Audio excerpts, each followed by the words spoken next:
And I looked through a gap in the hills, and all I could see was the bloody enemy, and all they looked like were ants. There were swarms of them, literally swarms and swarms.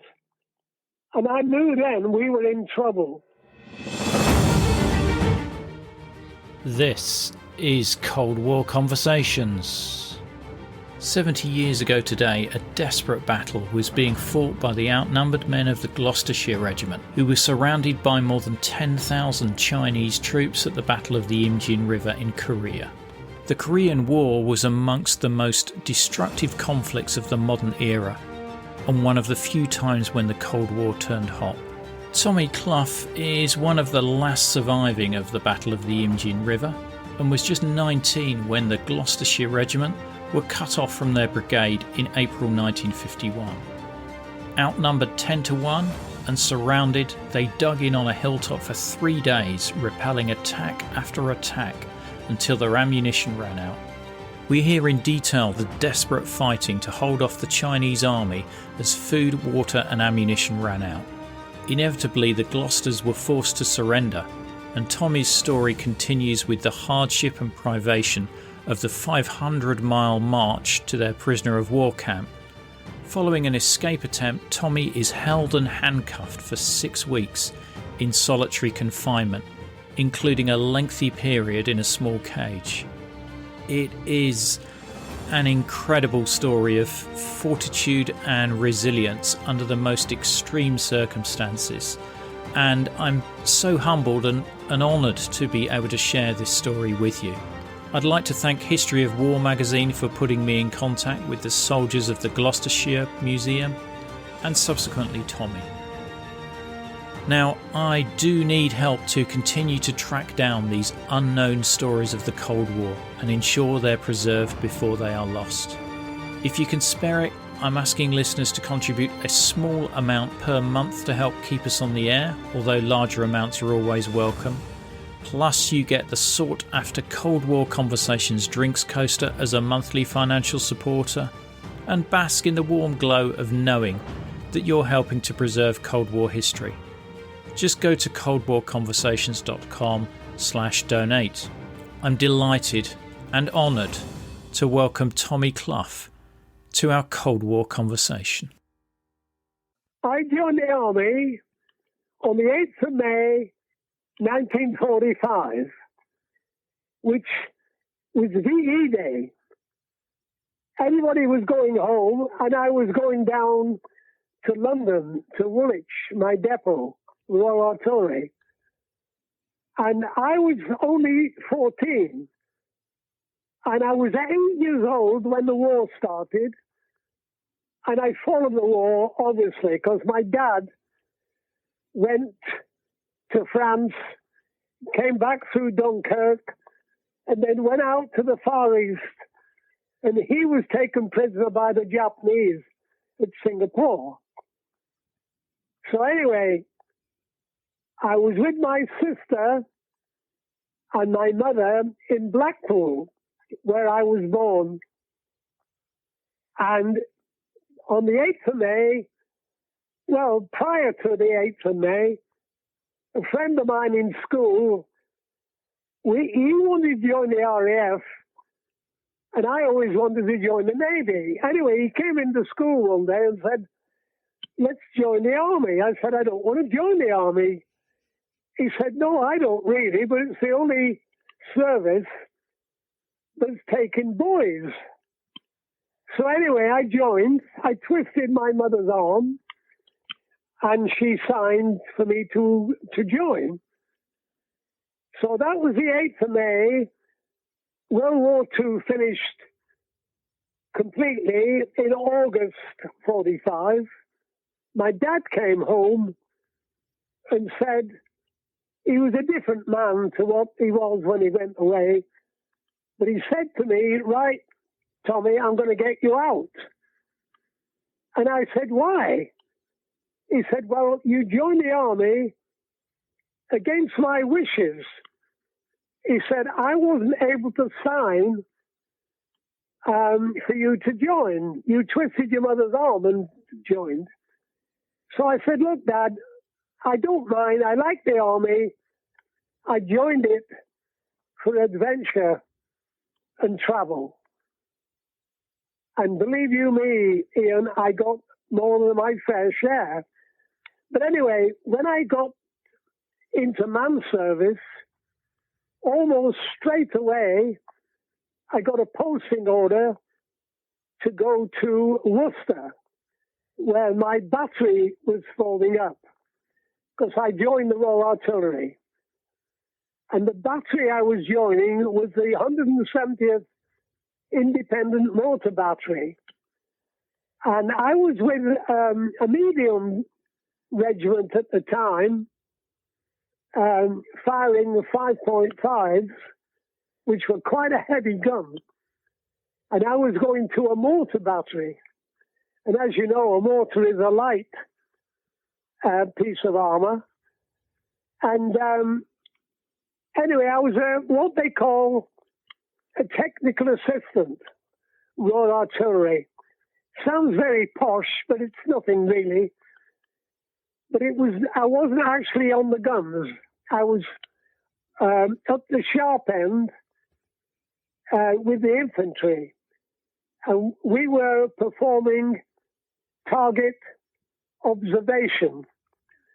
We had a captain, Captain Wisby, who was a regular soldier, and he'd been called back for the Korean War.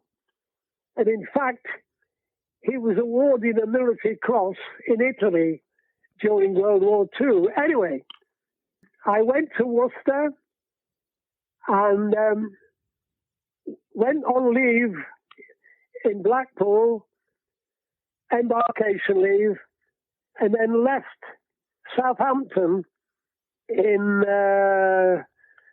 September, I think it was, on the HMS Hallidale. Got to Korea after going seeing the sights in Colombo, Singapore, Hong Kong, you name it, you know. It was like going on a cruise. And I was thoroughly enjoying myself. And we were a mixture in my battery of regulars, of which I was one, regular reservists who were called back for the Korean War, and national servicemen who were volunteers. Because if you were a national serviceman, to go to Korea, you had to volunteer. So we landed in Korea the end of November. It took us 5 weeks anyway to get there. When we got offshore, we were about a mile out, and we were all saying, "What's that smell?" And the crew said, "That's Korea." And we said, "Well, why does it smell like that?" And he said, "Because they use human waste." In other words, shit, on the fields as manure, you know, fertilizer. So we thought, what the hell are we going into? Anyway, we got into Busan, and we were met by an American band, and it was great, you know, the welcome we had. It was a military band playing jazz music. Anyway, we went ashore, and it's typical of the British Army, our trucks were on another boat, because we went on troop ships and they weren't equipped to carry equipment. So we set off by train. We set off north, going north, because by then the Busan perimeter had broken out, and MacArthur had landed at Incheon.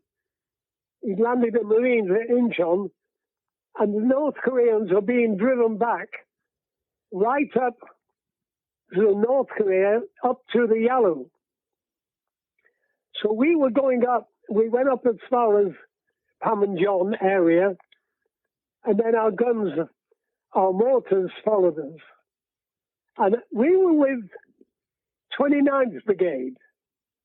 And 29th Brigade had 3 battalions. The Royal Northumberland Fusiliers, the Royal Ulster Rifles, and the Gloucesters. And we had 3 troops of mortars, A, B, and C.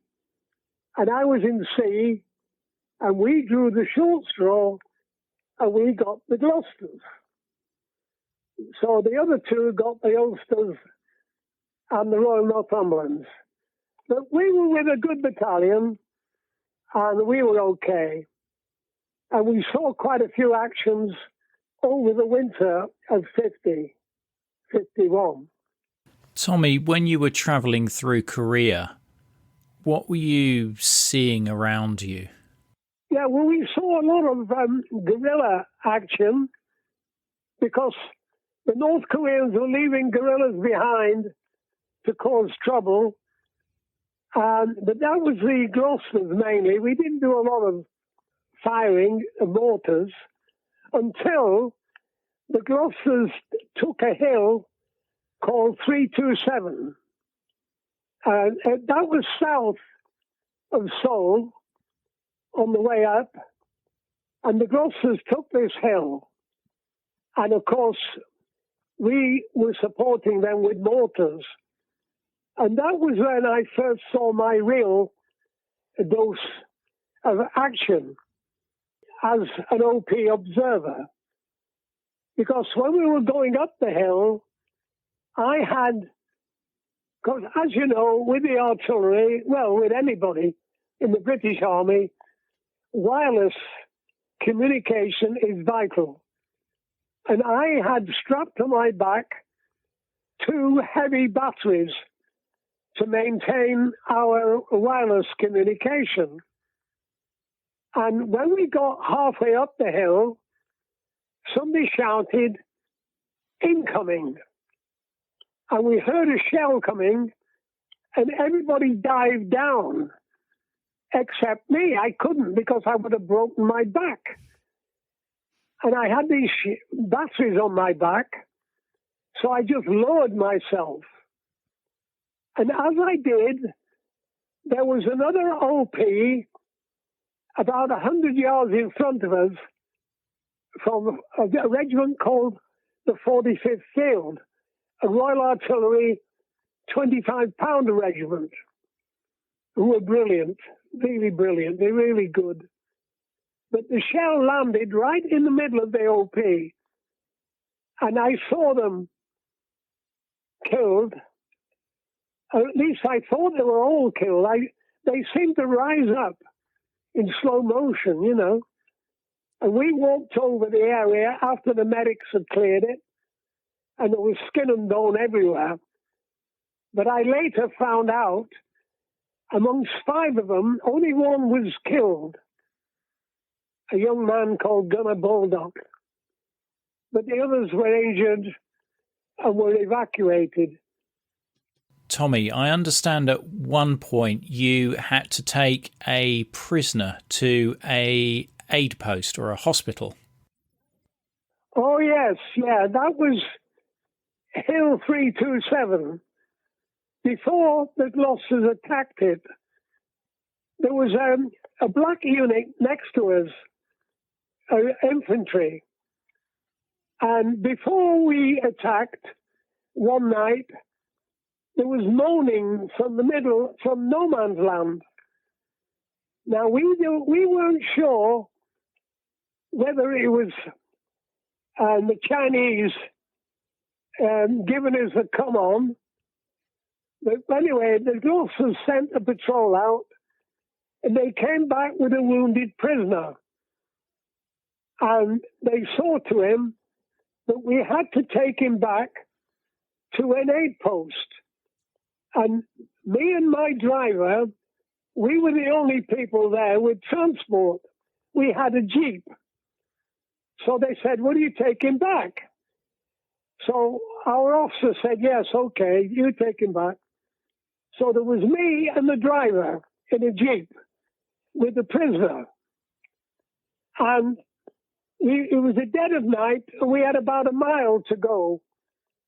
Anyway, my driver stopped, and he said to me, "Right, Tommy, kick him out the Jeep and shoot him." And I said, "Why?" He said, "I'm not going all that way back this time of night with Chinese patrols around." He said, "We can always say he tried to escape." And I said, "No, we can't do that. We've got to take him back to the aid post." Anyway, we did. And we found out afterwards he was able to give our intelligence people quite a lot of information. So it's just as well we didn't shoot him. Yeah, absolutely, absolutely. So anyway, we eventually got up to the Yalu in North Korea after seeing a few other smaller battles. And we were almost at the Yalu River, which is the border, the river border between North Korea and South China. And we were almost there. The Americans were jubilation. They thought the war was going to be over. But then the Chinese came in. I'm afraid then it was dugout time. The Americans retreated, and we had to go with them, of course, because by then, and well, anyway, before we landed in South Korea, the United Nations had joined in the battle. And but everybody thought the war was going to be over, but it wasn't, obviously. It lasted another 2.5 years. But anyway, the Americans retreated down south again. Seoul fell, that's the South Korean capital, fell again to the North Koreans or the Chinese. And then we slowly began advancing north again. That is the United Nations. And we ended up roughly along the 38th parallel, 30 miles north of Seoul, with a brigade covering what should have been a divisional front, suitable for a division, not a brigade. But we were thinking, and the thinking then, of course, was we were heading north. We were advancing. Did you see many refugees on your advance north? Yes, and that was one of the worst things. The refugees were in a terrible state, especially the children.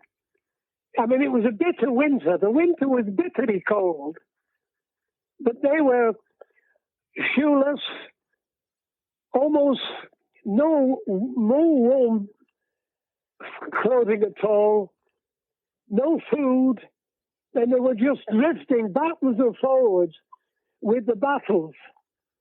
And they were in a terrible state. And that's always the case, obviously, with most battles in whatever war you go to. The civilians are always the worse off. I mean, we were fighting a battle, and we were getting 3 meals a day. We were well fed, but they weren't. And we used to kind of, as much as we could, we used to share our food with them. But it was difficult because we were fighting a war. The Americans were trying to keep the roads clear so that we could advance. And they were jam-packed with refugees. And of course, the Chinese used the refugees to infiltrate our lines. They dressed in civilian clothes and came through with the refugees. And suddenly we'd have, in the middle of the refugees, we'd have Chinamen shooting at us, you know. So it was difficult. but it was very, very bad, refugee style. We saw babies abandoned, but the babies were already dead because of the cold. So there was no point in carrying a dead baby. So they abandoned them, obviously. But I don't think any of them abandoned a living child. I don't think they would do it. We also saw atrocities being committed, which we reported by the North Koreans and the South Koreans. The North Koreans were just killing everybody who they thought wasn't a communist, and the South Koreans were doing the opposite. They were putting people on trial who they thought were communist sympathizers, and there wasn't much of a trial, really. They were just assassinating them, you know. So things, that first year of the war was pretty bad, very bad. Conditions were bad, the weather was bad, and it was pretty grim all round. And we weren't used to withdrawing quite easily. Unfortunately, we don't say too much about it, but the Americans did, because they weren't sure when the Chinese came in. They weren't sure that they were starting World War III, you see, when the Chinese came in, because MacArthur wanted to go into China to attack the air bases where their aircraft were coming from, because the aircraft were Russians, MiGs. And we occasionally saw a strange looking Chinaman in a Russian uniform. But that is another story. So you think like Soviet advisors or something like that? That's right, yes, yeah. I mean, we saw most of that after we were taken prisoner. Can you take me back to the Imjin River and tell me what was going on at the time? We were static for about 3 weeks, and we didn't know where the enemy was. We sent patrols over the river, across the Imjin, and I went with a couple of patrols, and we didn't see anybody. No enemy, no trace of the enemy. We didn't know where the hell they were, because we were trying to find out where they were, what their intentions were, and what their strengths were. Anyway, on April the 22nd, the Gloucesters put a patrol down the river because they half expected something to happen. And it did. The Chinese started to cross. And the patrol, it was a 10-man patrol with a second Louis, a second lieutenant in charge. And they sorted the Chinese out. But eventually, they ran out of ammunition, and we were firing as well with our mortars, but they had to pull back. But meantime, the Chinese had got across. My OP officer, who was called a fool in those days, FOO, he should have put an L on the end. But anyway, when the Chinese were coming in on the 22nd, the 23rd,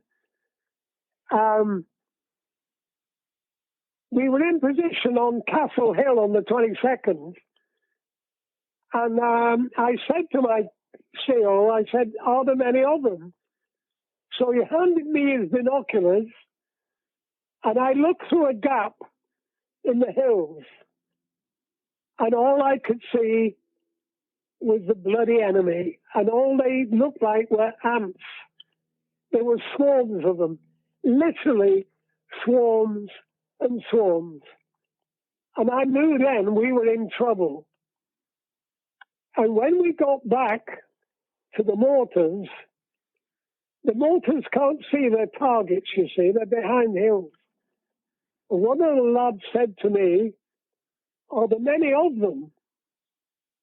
And I couldn't bring myself to say, yeah, a couple of thousand. I said, yeah, there are quite a few. And that was one of the first. It's a minor understatement of the year, because whilst we were on 235, Brigadier Brodie, our brigade commander, was asked by the Americans, what are things like on your sector, Brigadier? And he should have said, we're up shit creek without a paddle. But he said, things are a bit sticky. And that was the second understatement of the year. Because we were literally up shit street without a paddle. And I heard later, we didn't know it at the time, but we heard that the Chinese at one point were 5 miles behind us. So there was no chance we were going to fight our way out for 5 miles.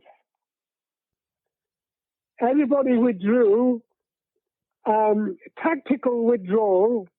We didn't exactly retreat. We withdrew tactfully, as the saying goes. And Colonel Khan decided to gather all his companies in onto Hill 235. The hills were given numbers according to their height in meters. And we were on 235 next to another feature which was called Kamak Sam, which was higher than ours, and the Chinese had occupied. Anyway, we got into position. We took our mortar barrels with us in case they fell into Chinese hands. But we couldn't manage anything else. We could only manage the barrels, because normally they're towed by truck. So we left our trucks. Battalion HQ pulled out, and we followed them up the hill and took up positions. In the meantime, the rest of the brigade were pulling back. The Northumberlands, the Ulster Rifles, and the Belgian battalion. They pulled back, a great loss, mind you, and they managed to get out. But we were stuck on Hill 235. And eventually we became surrounded. Tommy, when you saw that number of Chinese attacking you, did you think that was going to be the end for you? Or did you believe that you were going to be able to fight off that number? Well, I thought we could, tell you the truth. We were fully confident at first. And I said to my mate in the trench, I said, this will be something to tell the others in the pub when we get back. I had no doubt that we would get out, because the Americans were sending a regimental combat team, hopefully to relieve us. But that fell through, and they couldn't make it. But we had every confidence at first. But of course, our confidence began to wane when we started to run out of ammunition and water. We had a little of both, and we had a little food, but we weren't too worried about food. It was water and ammunition that we wanted.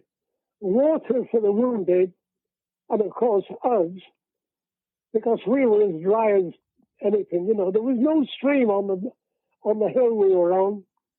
the streams were in the valleys. So when we started throwing rocks at them, the Chinese knew that the rocks weren't grenades and weren't exploding.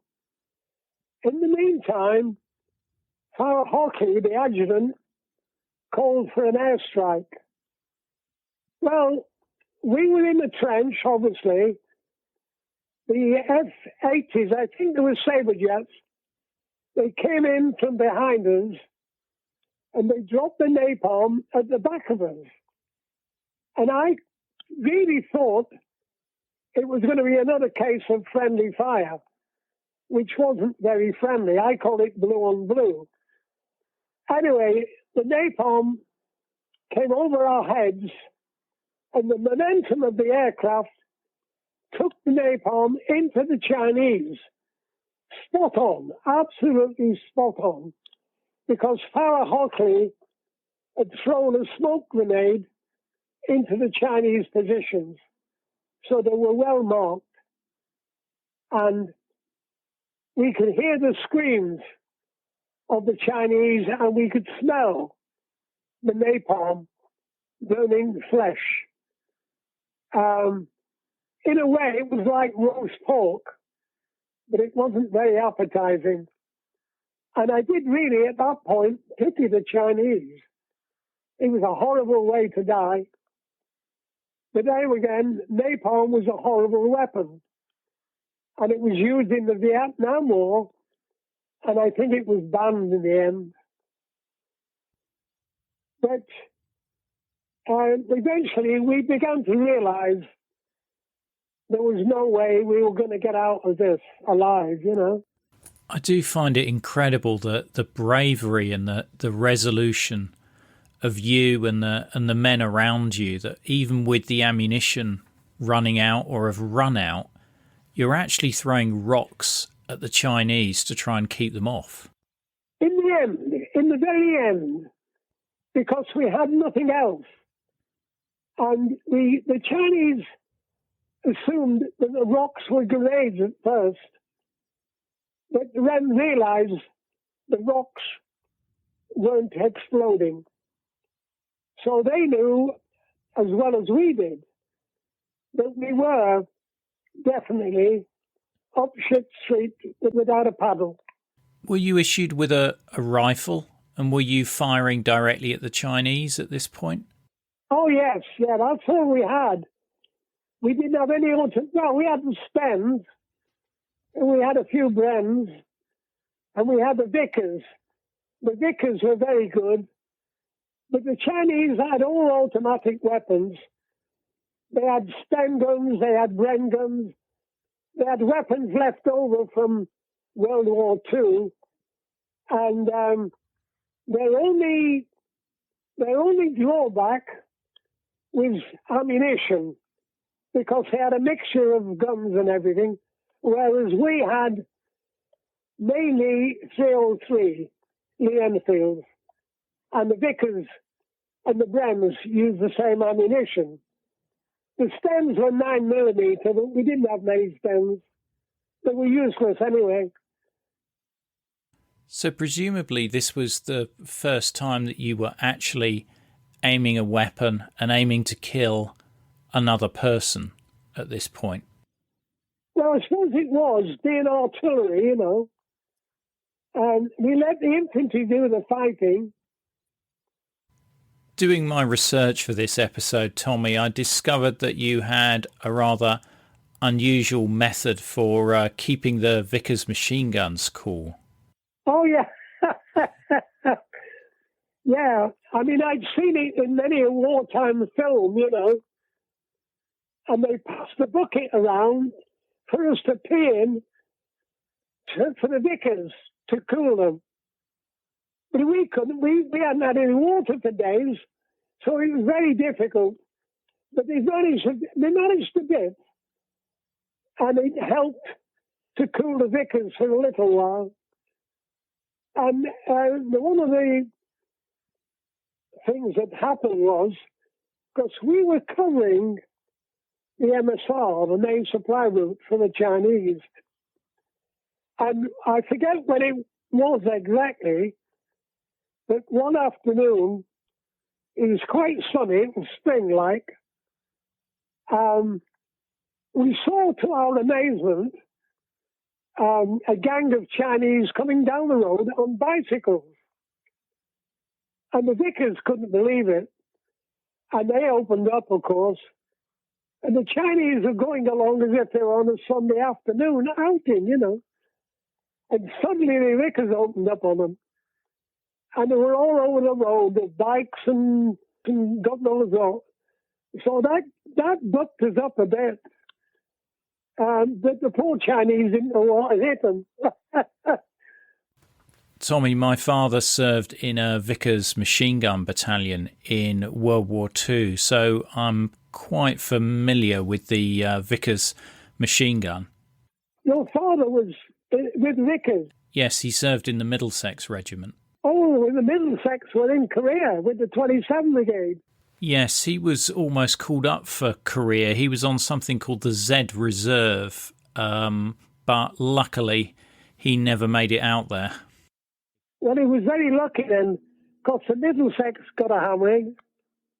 Yes, you're right. He was very lucky, and indeed I might not be here if he'd gone out there. Tommy, can you tell me what happened to the wounded?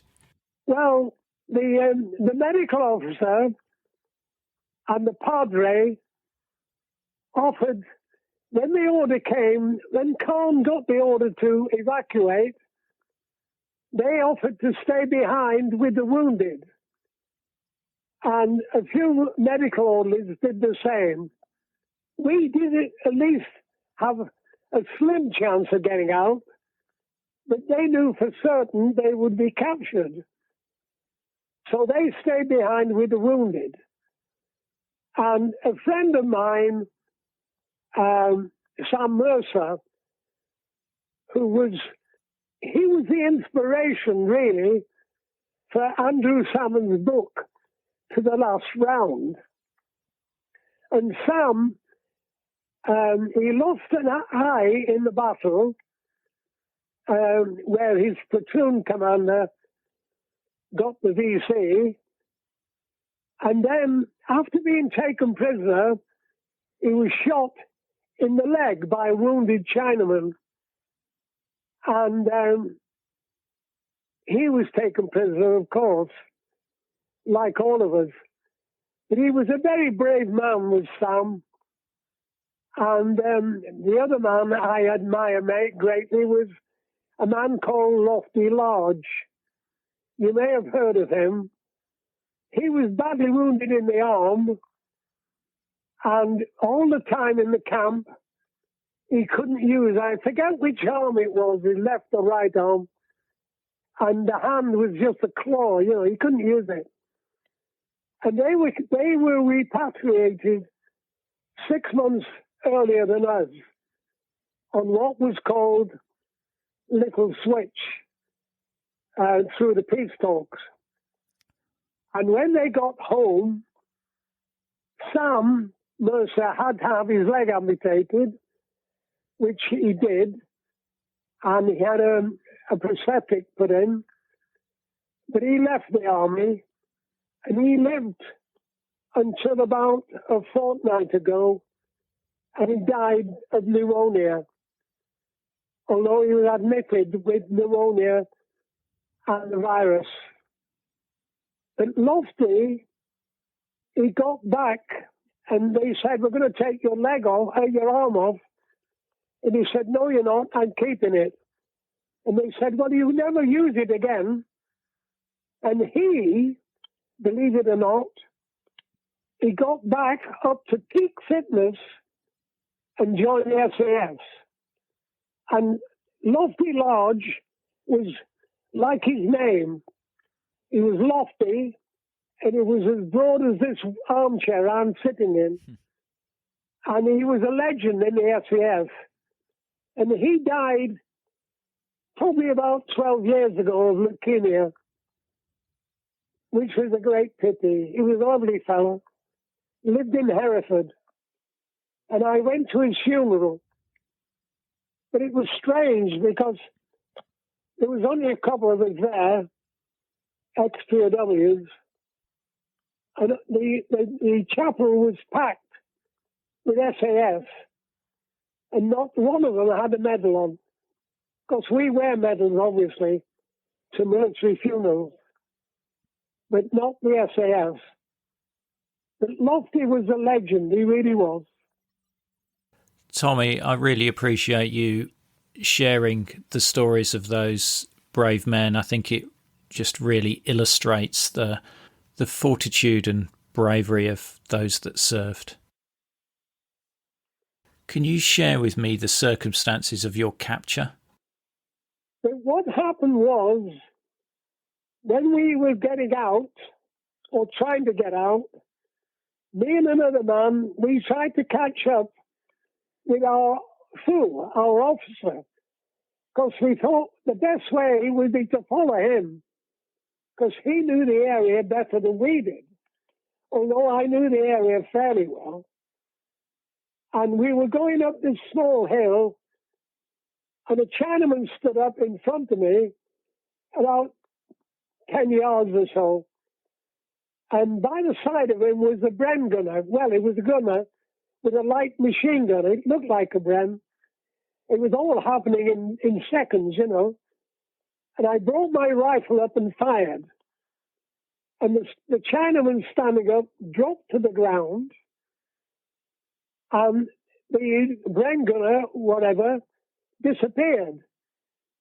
So they were obviously going to fire at us. So it was him or me, you know. And we skirted round him. It was funny because when I shot the Chinaman, a voice came from my left which shouted, "Don't shoot." Now, I don't know to this day whether it was an English voice or whether it was a Chinaman, because we did hear later that the Chinese had picked up a bit of English. And when they used to do night patrols, they would come in. When they were discovered, they'd shout in English, "Don't shoot," hoping that our fellas would think they were English patrol coming back, you know. But anyway, I never did find out whether it was an English voice or a Chinese.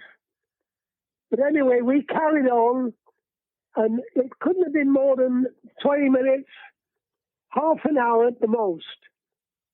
Suddenly, they started to come down either side, because we were in a valley, and a voice behind one of the officers, and I've got a feeling it could have been Father Hockley, the adjutant, it was definitely English, shouted, "All right, lads, put your rifles down." I mean,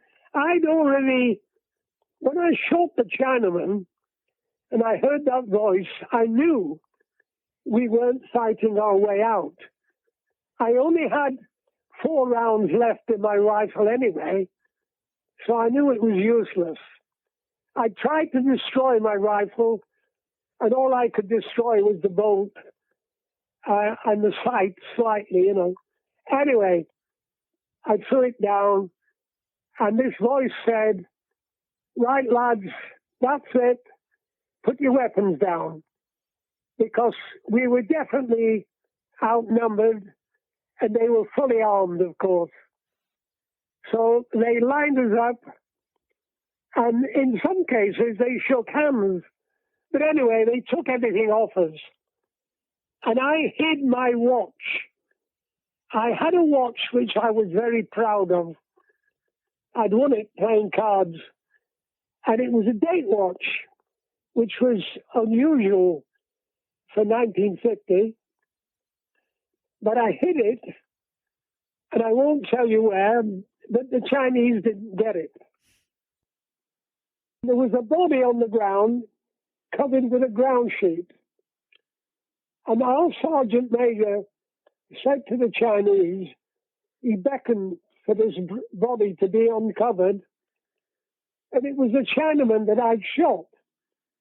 And I'd shot him And I'm not boasting, but I'd shot him right through the forehead, right between the eyes, and he was as dead as a doornail.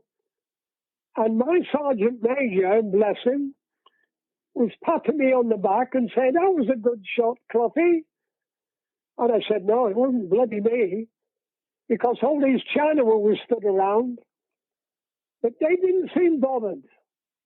It didn't seem to bother them at all that one of their number had been shot by a British soldier, you know, because I think most of their troops were cannon fodder.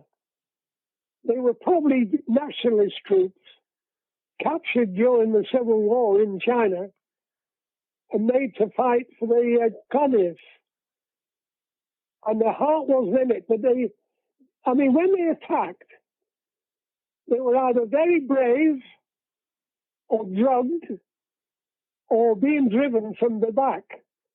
And I think it was a mixture of all three, because they came headlong at us, you know, and we could just pick them off. We could just killing them. But we had the firepower, but they had the manpower. And they certainly had the manpower. There were literally thousands of them. And we were greatly outnumbered. We could never have fought our way back. Can you tell me how you got to the prisoner of war camp? Well, we set off almost immediately. The Chinese were anxious to get us out of the front line, because the best time, I learned later, to escape is while you're in the front line, because you won't get another chance of being close to your own lines. I didn't know this till later. Anyway, they started taking us north straight away. We didn't march. We were in no fit condition to march. We just endured a 3-day battle, intense 3-day battle, without food or water, or very little of either. And so we were knackered, very little sleep, because most of their attacks came in at night when we couldn't see them, you know. So anyway, we ambled along, and it took us 5 weeks to get to the camp. And when we got to the camp, we just about ambled in. You know, we didn't march in, we ambled in, and we met the Americans who'd been caught, and a few Brits who'd been caught during the winter, and they were in a terrible state.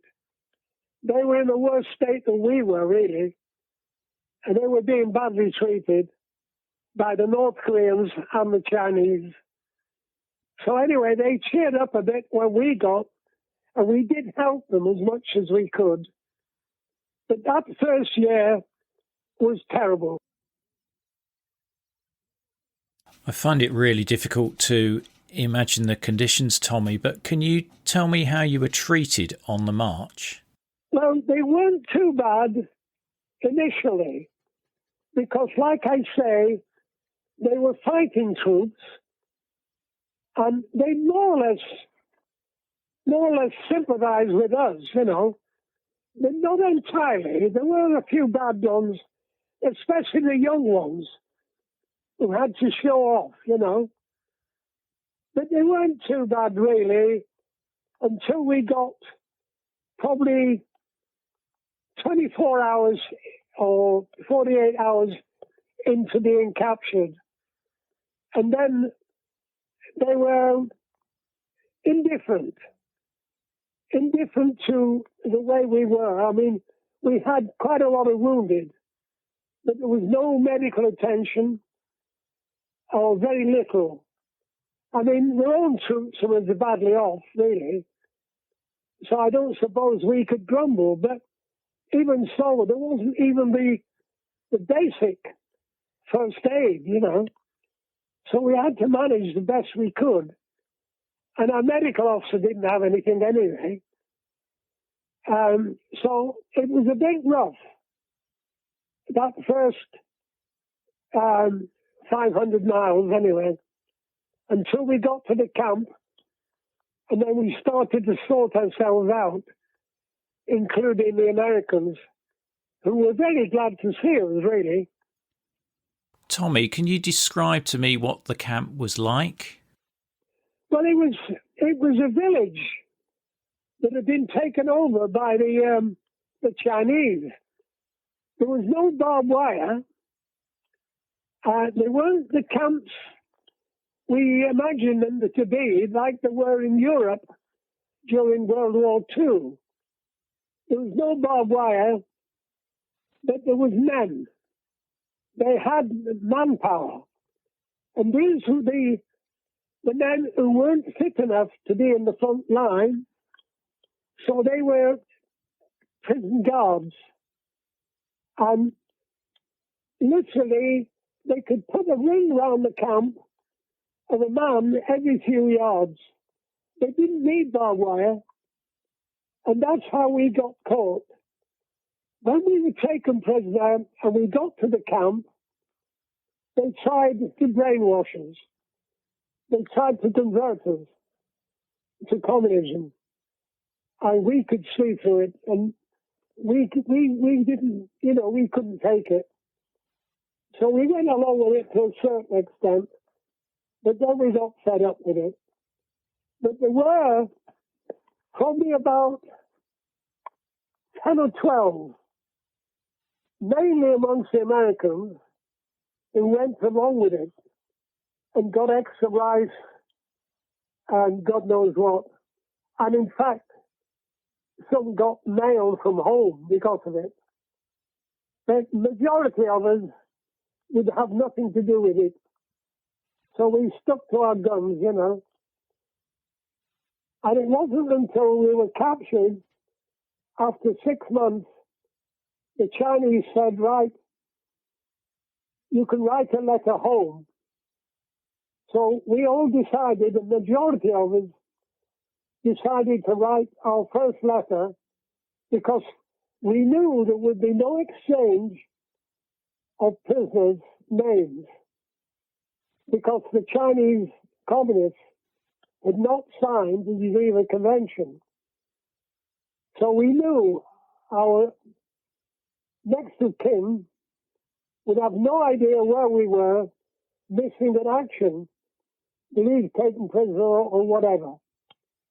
So we decided to tell in our first letter home that we were being treated kindly and we were being looked after like butlins. Below the bullet. So anyway, there we were. And one of my letters got home. But that was it. After that, any letters we wrote, we told the truth. And of course, they didn't get back. I think my family had one letter in 3 years. That must have been so difficult for your family. Yeah, especially my dad, because he knew what we were going through, Because he was taken prisoner by the Japanese. Oh, yeah. He must have been so worried about you after what he'd seen. Tommy, can I ask you, how did you deal with the boredom in the camps? Taking the piss out of the Chinese. Tell me how you did that, Tommy. Well, we dig a hole in the middle of nowhere, in the middle of the camp. Then about 100 yards away, we'd dig another hole. In daylight, and the Chinese would come along and say, what do you do? And we used to put our fingers to our lips and say, hush, hush. Don't tell anybody. And of course, they used to think we were digging our way out, which was stupid. But they never cottoned on. We used to take the piss out of them regularly. We'd take dogs for walks. In fact, strangely enough, there were very, very few animals left in Korea. they'd been eaten by the refugees.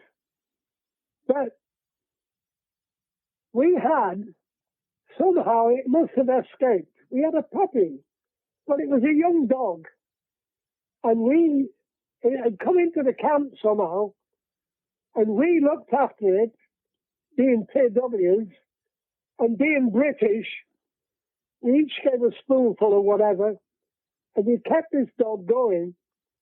And the Chinese thought we were fattening it up, because they eat dogs and cats, you know. And anyway, we kept this dog, and he was our pet. And then suddenly, he disappeared. We knew the bloody Chinese had him. And one of the lads came back and said, yes, he'd seen the dog's pelt, the coat, you know, nailed up outside the Chinese headquarters. And we tackled the Chinese about it. And they said, well, if you weren't going to eat it, we were. So anyway, we moaned, but we obviously couldn't do much about it. But we used to take the piss out of them as much as we could, and we'd take it to the edge, you know. But that's how Kinney, a man called Kinney, who used to take it out of them rotten, and he got the George Cross for doing it, and he joined your dad would remember him because his brother, Kinney's brother, was in the Middlesex. He'd been killed in the early part of the war, in the first few months. And Kinney joined to avenge his brother. And he certainly did that all right. But he came back and he got the George Cross. Incredible, Tommy. Incredible. Can we go back to the moment that you get captured on your escape attempt? When we escaped, or tried to, we were given the route out because there was a river on one side of the camp, and that was the best way out because you could ford the river. And we were given a route out by the escape committee. We only knew one man, mind you, and we started out and we were doing fine. We got near the river, and then suddenly a guard appeared who shouldn't have been there. And I'm convinced to this day that we were given away by somebody.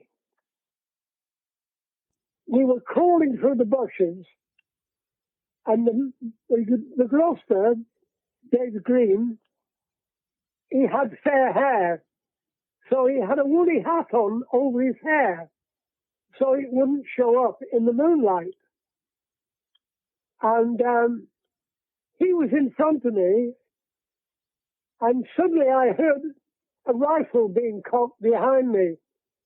It was obvious to me what was going on. There were no lights or anything at that stage, but I heard the rifle being cocked, and I tapped Dave on the shoulder, and I said, Dave, we've been recaptured. And he couldn't hear me at first. I thought, any minute, we're going to get bloody shot in the back, you know. Anyway, he pulled his cap comforter off, and I said, we've been recaptured, Dave. When I said that, the lights went on, and the whistles blew, and all hell let loose. The camp lit up, you know, virtually. And they split us up. They put handcuffs on me and put me in solitary straight away because they wanted to know who helped us escape. And I was no way going to give my mate away, Ted, in the escape committee. So I kept stum. I gave them false names at first, you know, like Gary Cooper, Mickey Mouse and all this bollocks. And then they started to lean on me fairly heavily. And they used to call me, my name is Clough, C-L-O-U-G-H, but they couldn't pronounce it. They used to call me Cloughifer. And every time they said Cloughifer, I used to bloody laugh. And I'd get a few slaps. Because they thought I was laughing at them. Well, I was in a way. Anyway, I gave them these names. They came back to me and they said, "You are lying, Cloughifer." Slap, slap. And used to drag me out at all times of day and night. I was in a vacated toilet. It was quite good by Korean standards, where the only toilets they had in those days was a hole in the ground, because, like I said earlier, they used to use human waste on those crops, you know. But anyway, they put me in this disused toilet, which was a concrete block with a hole in it, with a plank over it, and the plank was my bed. And I had handcuffs on, and I had those on for months. And they kept tightening them up. And they kept telling me that they would take me into China. They would bury me so deep I wouldn't even stink. And they began to lean heavily on me. So I thought, I've got to get out of this somehow. And I told you about some of the people who went along with the Chinese. They were called progressives. We, who didn't go along with it, were called reactionaries. And we hated the progressives. We didn't do anything with them. We just ignored them, which is just as well, really, because the Chinese would have come down on us. Anyway, I thought, right, I'll put the cat amongst the pigeons. And I gave them these names of these people who they thought were going along with them. Anyway, a fortnight went by and I thought, it's worked. Because obviously they were investigating these people. They came back to me again and they said, "Cloughifer, you are lying." They took me out of my solitary, took my handcuffs off, which was painful, and then put me in what we used to call the Kennel Club. Now, the Kennel Club was in a barn without walls. There was a roof over it, but it was no walls. But there were cages, literally wooden cages. And they were about 4 foot high, about 2 foot wide, and about just over 4 foot long. I mean, I'm only small, but I could hardly squeeze into it, you know. But then they put me in there in the middle of the night, but I knew what it was. We'd heard about them from other prisoners, you know. And I was in there for quite a while. And again, they took me out now and again and questioned me. But they got fed up with it in the end. And they said, "Right, Cloughifer, you are sentenced to hard labor." So I did a couple of months hard labor, and just outside about 3, 4, 5 miles outside the main camp, which wasn't too bad, because they were giving me hard labor, so they had to feed me. So the food was better. But when I came out, a couple of months later, they took me, well, a sentry took me back to the main camp. And we got back to the main camp, and he lost his way, and he took me to the American compound. So he said, "Right, Cloughifer, stay." I felt like a dog. In fact, that's what we used to call the cages, the Kennel Club. Anyway, he went off to find a way, and a couple of Americans came over and we started whistling And I told them what I'd been and everything. The guard came back and said, right, Clough. And I followed him. And I followed him through 2 lines as Americans. And they applauded me all the way back to my own compound, which did me a world of good. It boosted my morale no end. But I was back in the main camp again with the lads. And eventually, in 53, obviously, the peace talks came to an end. But it was strange. When they announced the peace was over, and the Cold War was over, we were getting peace talks from the Chinese, but it was one-sided, and it was a load of bollocks, you know. They used to blame the Americans for everything, even the weather. Anyway, one morning, they got us out. We were surrounded by guards with 6 bayonets. And we thought, what the bloody hell is going on here? We thought we were going to be executed or something. We weren't sure what was happening. Anyway, the commandant came along, spoke to us for about half an hour in bloody Chinese, which we couldn't understand. But my mate said to me, they keep mentioning the peace talks. So we thought, oh, this fell through. Anyway, an interpreter came along and translated. And he said something I'd heard before. For you, the war is over. I'd heard it many times through shithouse rumors, you know. And we just stood still. We didn't murmur. We didn't move.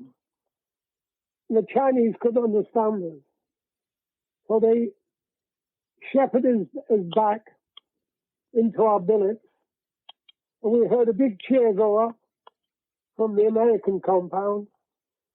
And the Americans said to us, and the Chinese said, why didn't you cheer like the Americans? And we said, because we didn't bloody believe you. Anyway, obviously it was over. And about weeks later, they came in, and we were coming out in batches. And about 50 of us one morning, we were formed up, and they said, right, we're taking you to a railhead where you will catch a train and go south. But we were first of all in trucks. So when we set off from the camp, we did something we never did when we entered the camp. We sang. And we sang a song because we had quite a few Irishmen with us. And we sang a song which wasn't really relevant, called It's a Long Way to Tipperary. I mean, we weren't going to Tipperary. We knew we were going to South Korea and then to Japan. But we didn't give a shit. We sang it anyway. And that came through many years later in, 2019, I think it was. And I'm in Blind Veterans, you see, because my sight went in 2012. And my welfare officer said to me, she'd heard this story, and she said to me, would you like to go to Tipperary? And I said, I'd love to go to Tipperary, but it's in the Republic. I wouldn't be welcome there with my medals on, would I? And she said, yes, you would. And believe it or not, we were. I went with Vicky from the museum, and we were only there 3 days, but we had a whale of a time. We were really welcome.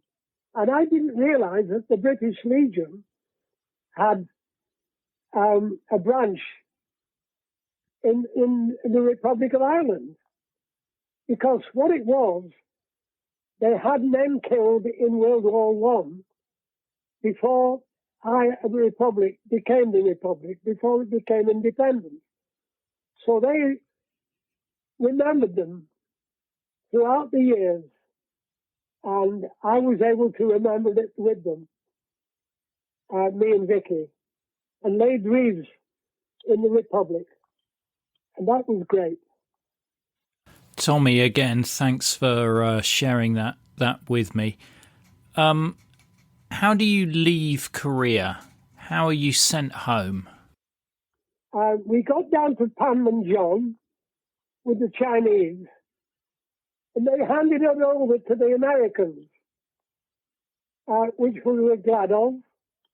And the Americans looked after us, and we saw some Brits at that point. But we were in the Freedom Camp, what they call Freedom Camp. We had showers. We were deloused, first of all, by the American nursing people. And we were hoping for the females, but we didn't get them. But we were deloused, showered, given new kit, handed over to the Brits, the WVS they were, and I think they're now the WRVS. They got a royal because of it. And we were handed over to them in Korea.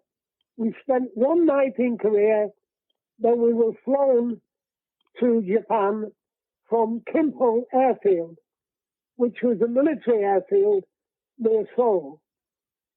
When we got to Japan, they said, sorry, but the troop ship you should have caught is gone. But don't worry, we will fly you down to Singapore where you will catch it. But we're keeping you here for 4 days before you go.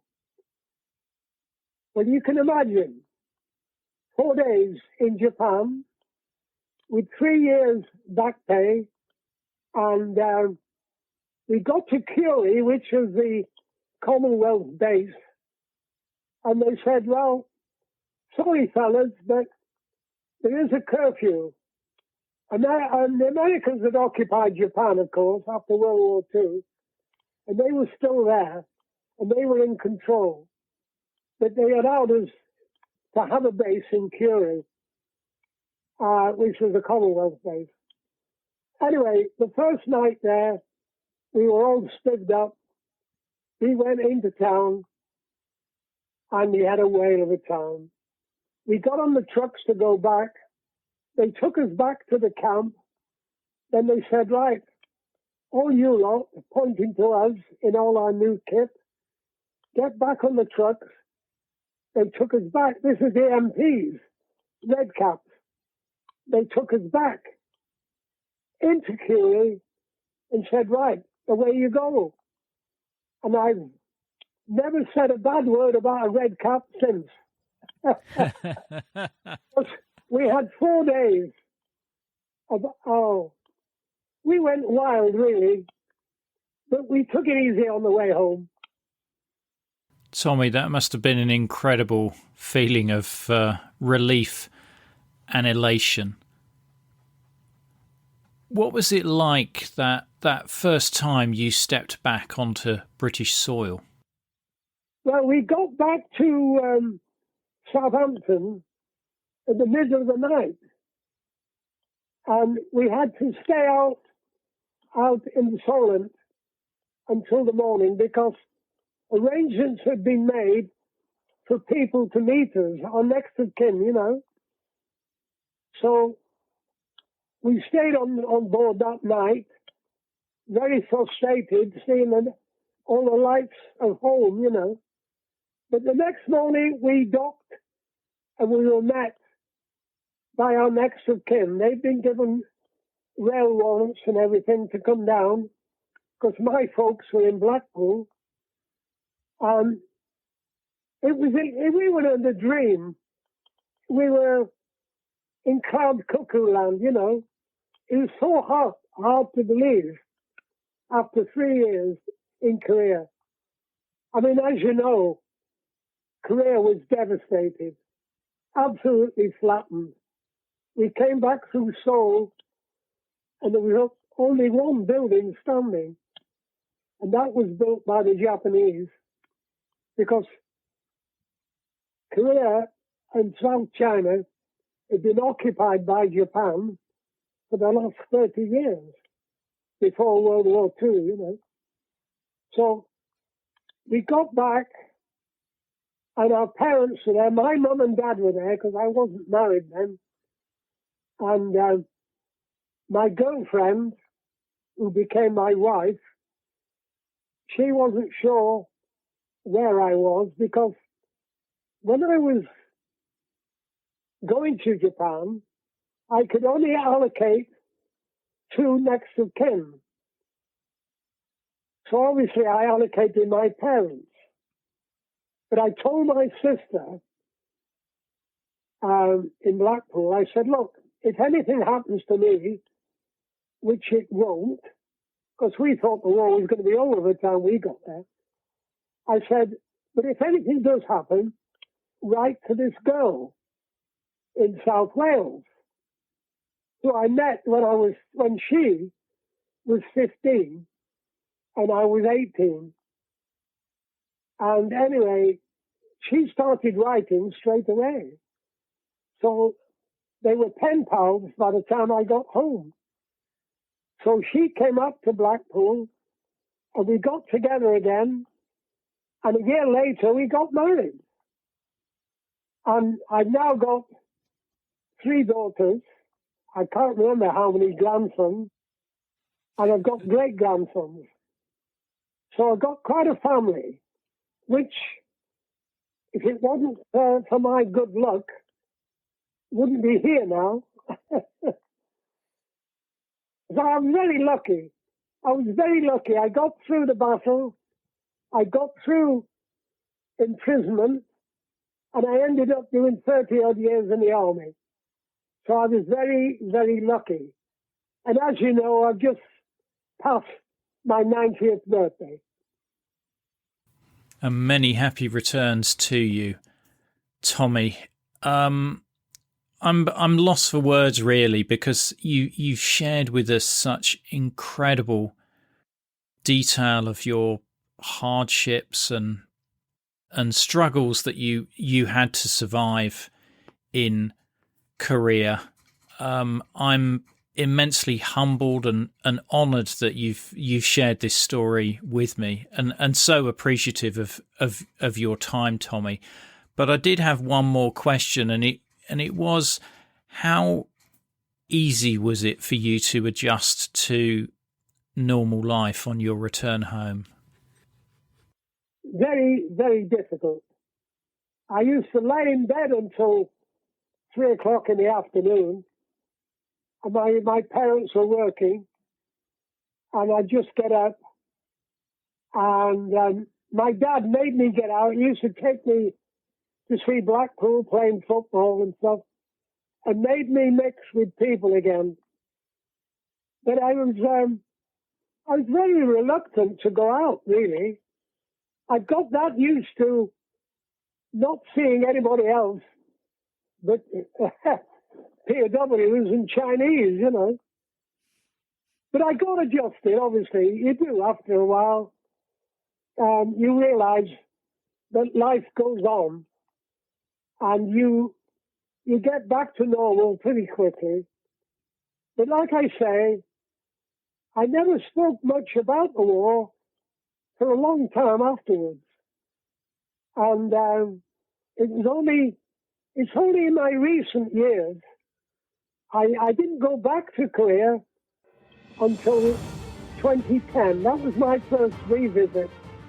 A lot of the lads went back in the 60s and 70s, but I never went back because I was still in the army anyway, and I was enjoying myself.